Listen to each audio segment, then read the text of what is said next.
आज हम पढ़ेंगे प्रदूषण नियंत्रण में हमारी व्यक्तिगत भूमिका क्या है।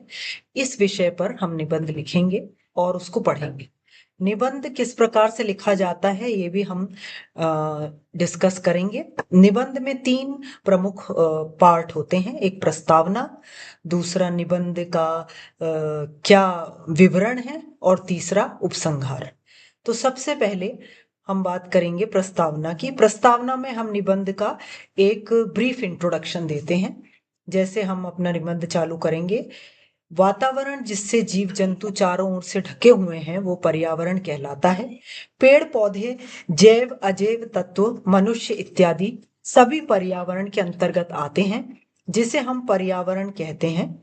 पर्यावरण में प्रदूषण, पर्यावरण प्रदूषण मानवीय क्रियाओं से जल, वायु एवं मृदों की भौतिक, रासायनिक एवं जैविक विशेषताओं में होने वाला वह अवांछनीय परिवर्तन है जो मनुष्य, पौधों और जंतुओं को न केवल नुकसान पहुंचाता है बल्कि उनके अस्तित्व को भी संकट में डाल देता है। प्रदूषण के प्रभाव, प्रदूषण के व्यापक और सर्वाधिक प्रभाव मानव निर्मित ही है। मानव आधुनिकता की दौड़ में प्रकृति का अत्यधिक दोहन कर रहा है, जिससे प्राकृतिक संसाधनों में कमी हो रही है। बढ़ती हुई जनसंख्या और औद्योगिकरण ने प्रदूषण की समस्या पैदा कर दी है। कारखानों के धुएं से, विषैले कचरे के बहाव से तथा जहरीली गैसों के रिसाव से आज मानव जीवन समस्याग्रस्त हो गया है। इस प्रदूषण से मनुष्य जानलेवा बीमारियों का शिकार हो रहा है। कोई अपंग होता है तो कोई बहरा, किसी को देखने की शक्ति नष्ट हो जाती है तो किसी का जीवन। विविध प्रकार की शारीरिक विकृतियां, मानसिक कमजोरी, असाध्य कैंसर जैसे रोगों का मूल कारण विषैला वातावरण ही है। प्रदूषण की समस्या का समाधान, प्रदूषण वातावरण को प्रदूषण होने से बचाने के लिए वृक्षारोपण करना चाहिए। दूसरी ओर वृक्षों के अधिक कटाव पर भी रोक लगानी चाहिए।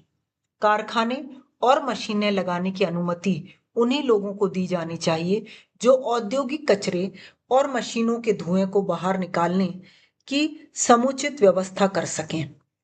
तेज ध्वनि वाले वाहनों पर साइलेंसर आवश्यक रूप से लगाए जाने चाहिए तथा सार्वजनिक रूप से लाउड स्पीकरों आदि के प्रयोग पर रोक लगानी चाहिए। प्रदूषण से पर्यावरण को बचाने के लिए पेड़ों की कम से कम कटाई की जानी चाहिए।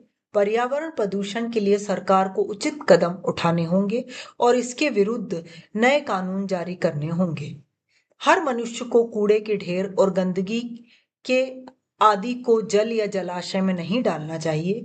मनुष्य को कोयला और पेट्रोलियम जैसे उत्पादों का बहुत कम प्रयोग करना चाहिए और जितना हो सके प्रदूषण से रहित विकल्पों को अपनाना चाहिए। मनुष्यों को सौर ऊर्जा, सीएनजी, वायु ऊर्जा, बायोगैस, रसोई गैस, पन बिजली का अधिक उपयोग करना चाहिए। ऐसा करने से वायु प्रदूषण और जल प्रदूषण को कम करने में बहुत सहायता मिलती है।